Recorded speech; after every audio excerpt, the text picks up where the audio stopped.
Monster Trouble by Lane Fredrickson. Illustrations by Michael Robertson.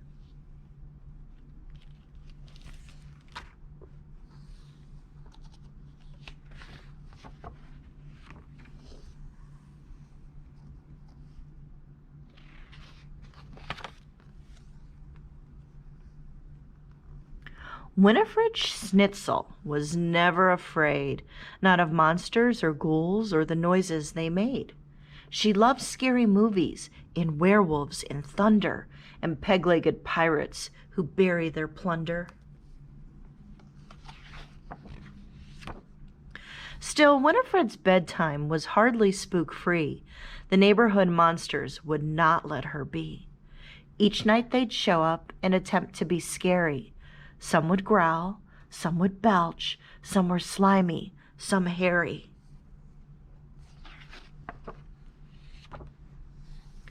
But all of their monsterly mayhem was moot, because Winifred Schnitzel thought monsters were cute. Still, night after night, all those monsters kept creeping into Winifred's room, interrupting her sleeping. Too tired for math, too exhausted for fun, she finally decided, those monsters are done.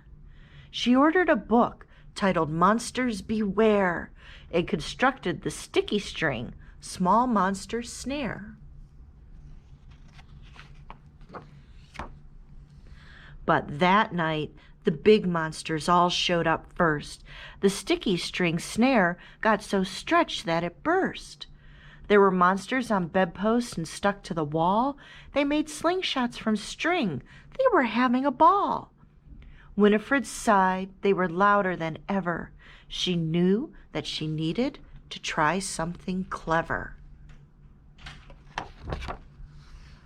So she brought in some stinky old Limburger cheese.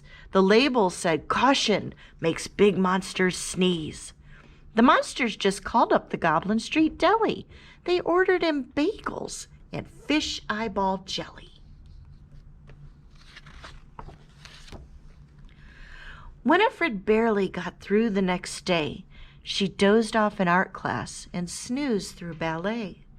She decided, that's it, I've got to get tough. She was tired of monsters. Enough was enough. So she built every spook trap in Monsters Beware, and one of her own called the Prickly Bum Chair.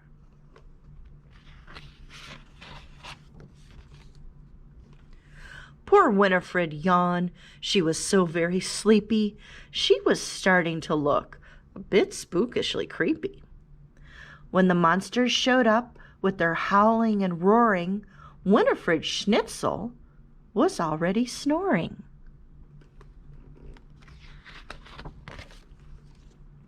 She was dreaming of puppies when a monster went hiss. She reached out and gave it a big sleepy kiss. The monster yelled, "Yuck!" and all the others were heaving. One gagged, and a big monster shouted, "I'm leaving." Winifred knew that despite their uniqueness, she discovered that monsters have one silly weakness.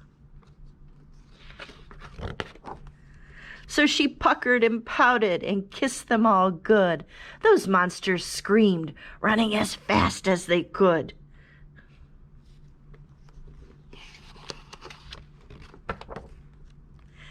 Now Winifred sleeps very soundly at night. In the daytime she's happy and perky and bright. But sometimes she finds that a monster's crept in, right around bedtime, with a monsterly grin. She ignores all the growling and roaring and hissing, since the one thing that all monsters hate most is kissing.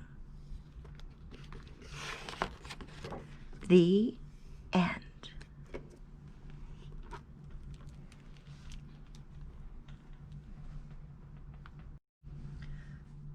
Snowmen at Halloween by Carolyn Buhner. Pictures by Mark Buhner.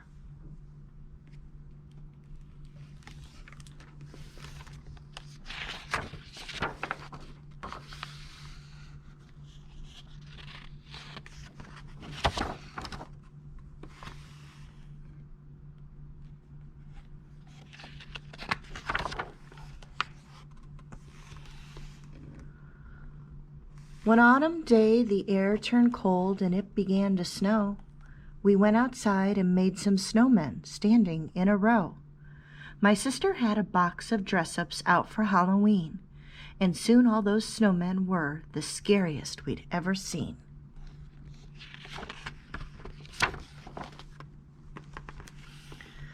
We went off to a party and trick-or-treating too, then headed home in the dark when everything was through.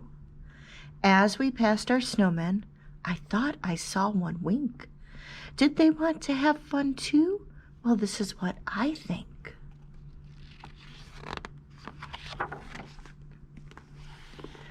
It's a dark and spooky night, but the snowmen aren't afraid. They'll follow one another in a Halloween parade.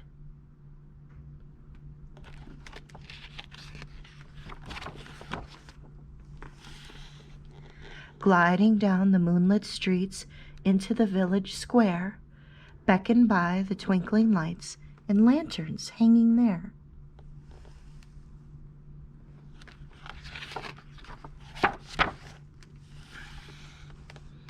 They'll see lots of orange pumpkins heaped up in a pile. Every snowman gets to carve a very scary smile.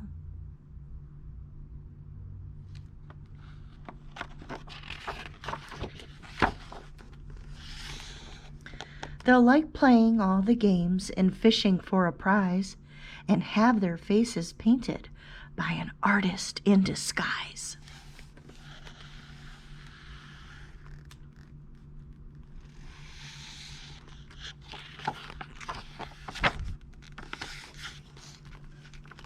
Some bite into caramel treats, which give them gooey grins. Others bob for apples in the apple bobbing bin.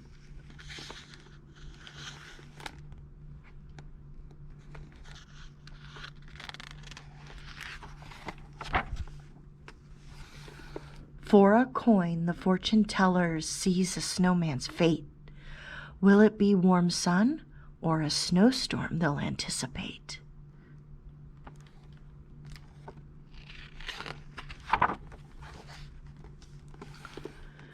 Maybe they will wander through a maze made out of hay. Twisting turns and dead ends make it fun to find the way.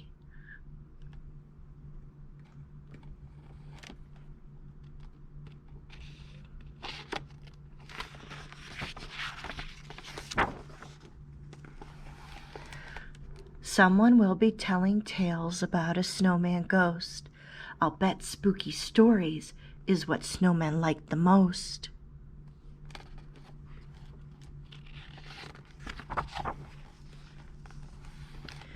If their Halloween's like mine, they'll want to trick or treat and head home with their buckets full of every kind of sweet.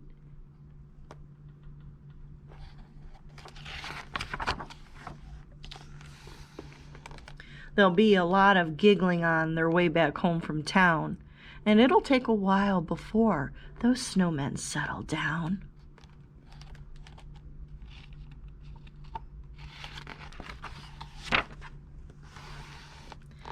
That's what I thought they'd do, but I guess I'll never know, because it warmed up overnight and melted down the snow. The dress-ups are in piles, but there's something in between. A snowman message just for us. Happy Halloween.